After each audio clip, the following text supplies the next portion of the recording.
প্রথমে আমি আবুল কাসেম ফজলুল হক সাহেবের যে আজকে উনি মৃত্যুবরণ করেছে, আমি গভীর শ্রদ্ধা নিবেদন করছি এবং তার শোক সন্তপ্ত পরিবারের প্রতি সমবেদনা জ্ঞাপন করছি।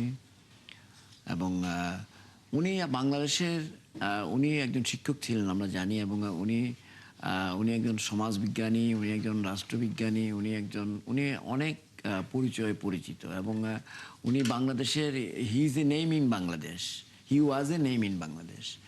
তো কাজেই উনার কাছে ওনার অনেক ছাত্র উনি অনেক কিছু শিখিয়েছেন বাংলাদেশকে, বাংলাদেশে সুশাসন কীভাবে প্রতিষ্ঠিত হবে, বাংলাদেশের রাজনৈতিক কালচার কী হওয়া উচিত, এটা উনার উনার প্রেক্ষাপট থেকে, উনার ধারণা থেকে, উনার চিন্তাভাবনা থেকে উনি অনেক সময় বলেছেন। এটার সঙ্গে অনেকের হয়তো মতপার্থক্য থাকতে পারে, সেটা অস্বাভাবিক নয়। তবে উনি বাংলাদেশে ওনার মতো একজন মানে পাওয়া বা আবার তৈরি হওয়া এটা কষ্টকর ব্যাপার। উনি বাংলাদেশের সমাজকে, রাজনীতিকে, বাংলাদেশের শিক্ষাঙ্গনকে অনেক কিছু দিয়েছেন। আমি মনে করি বাংলাদেশ এবং রাষ্ট্র হিসেবে এবং বাংলাদেশের জনগণ ওনাকে অনেকদিন মনে রাখবে তার অবদানের জন্য। অবশ্যই। ফজলুল হুদা বাবুল, তিনি তো এই গণতন্ত্রর নানা ধরনের প্রক্রিয়ার কথা বলেছেন এবং একটা সময় আমরা দেখেছি তিনি তার সন্তানকেও হারিয়েছেন। সেই জায়গা থেকে আমরা আসলে যে গণতন্ত্রের কথা তিনি অনেক সময় আমাদের বলতেন, সেটি তার কলমে হোক, তার বইয়ে হোক, সেই জায়গায় কি আসলে বাংলাদেশ যেতে পেরেছে? আপনার দৃষ্টিতে কি মনে হয়? ধন্যবাদ আপনাকে, সকল কলাকৌশলী এবং দর্শক সবাইকে শুভেচ্ছা এবং সম্মানিত বোধ করছি সিনিয়র সাংবাদিক কামাল হোসেন সবুজ ভাইকে পেয়ে। এবং আমি আরেকজনকে অনলাইনে দেখছি, আপনার নাগরিক পার্টির যুগ্ম আহ্বায়ক এবং যুব শক্তির আহ্বায়িকা, যুব নারী শক্তির আহ্বায়িকা মনিরা শারমিন সহ সবাইকে কৃতজ্ঞতা আমাকে হজম করবার বা গ্রহণ করেছেন এই জন্য। যেটা বলেছেন অধ্যাপক আবুল কাসেম স্যার, উনি ঢাকা বিশ্ববিদ্যালয়ের বাংলা বিভাগের শিক্ষক শুধু ছিলেন না, বাংলা একাডেমির উনি একসময় মহাপরিচালক ছিলেন। উনি অনেক পদক পেয়েছেন, অনেক লেখালেখি করেছেন। ওনার এই টাইপের মানুষরা বাংলাদেশে খুবই কম, যে যারা যেমন সিরাজুল ইসলাম চৌধুরী স্যার আছেন, এরকম যারা কখনো কোনো সরকারের পদলেহন করেননি এবং যারা সত্যটা সব সময় বলে এসেছেন।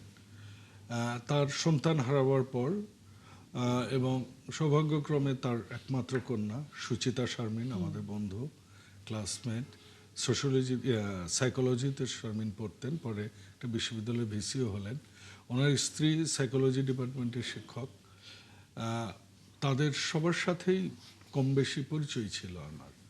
এবং এই মৃত্যুতে আমি আজকে আমার স্ত্রীকে, আমি নিজে ফেসবুকেও স্ট্যাটাস দিয়েছি যে কালকে হয়তো জানাজাতেও যাব। এরকম মানুষ যারা আমাদের এই দেশকে ভালো করবার প্রচেষ্টা করে গেছেন, ব্যক্তি স্বার্থের ঊর্ধ্বে থেকে কোনো নির্দিষ্ট দল গোষ্ঠীর পক্ষে কথা না বলে সমাজের পক্ষে কথা বলেছেন, দেশের পক্ষে বলেছেন, স্বাধীনতার পক্ষে বলেছেন, সাধারণ মানুষের পক্ষে বলেছেন। সত্যটা সবসময় উনি উচ্চকিত করেছেন।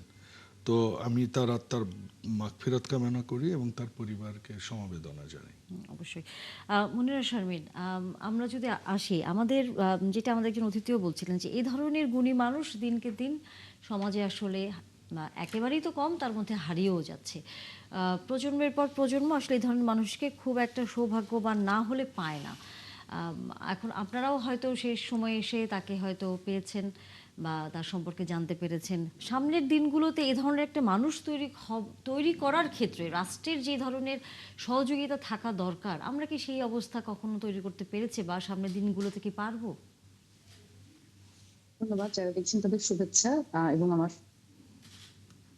সহ-আলোচক যারা স্টুডিওতে উপস্থিত আছেন তাদের শুভেচ্ছা।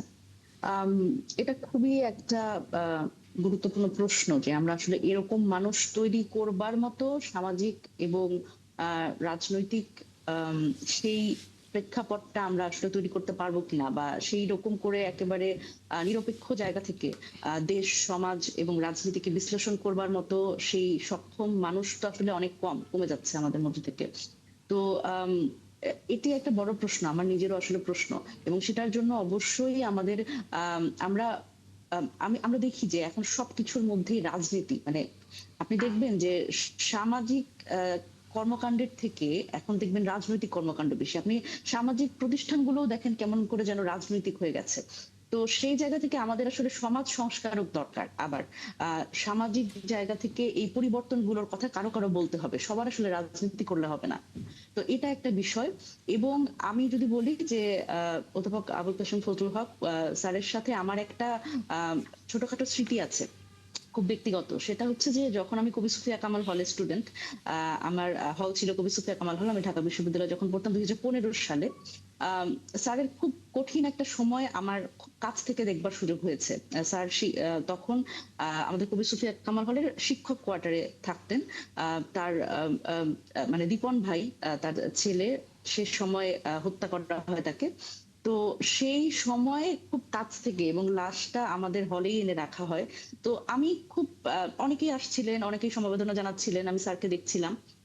স্যার তখন বক্তব্যে উনি বলছিলেন মিডিয়ার সামনে যে আপনি আসলে কি চান, আপনি এই যে এই ধরনের একটা ঘটনা ঘটলো আপনার ছেলের সাথে, আপনি আসলে কি চান? আপনি সারা জীবন সমাজ রাজনীতি নিয়ে স্বপ্ন দেখেছেন, ভালো ভালো কথা লিখেছেন, কিন্তু আপনার সাথে এই ঘটনাটা ঘটলো আপনার সন্তানের সাথে, আপনি আসলে কি বলতে চান? তখন উনি বলছেন, আমি চাই যারা এই ঘটনাটি ঘটালো তাদের শুভ বুদ্ধির উদয় হোক।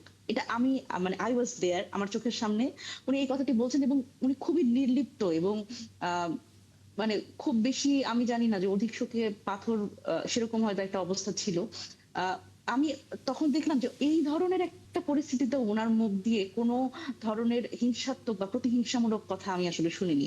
তো এই স্মৃতিটুকু আমার আছে স্যারের সাথে। আমি স্যারের পরিবার এবং যারা তার শুভানুধ্যায়ী আছে সকলের প্রতি সমবেদনা, এবং তাদের এই শোক সহ্য করবার আল্লাহ তৌফিক দিক, সেই কামনা করছি।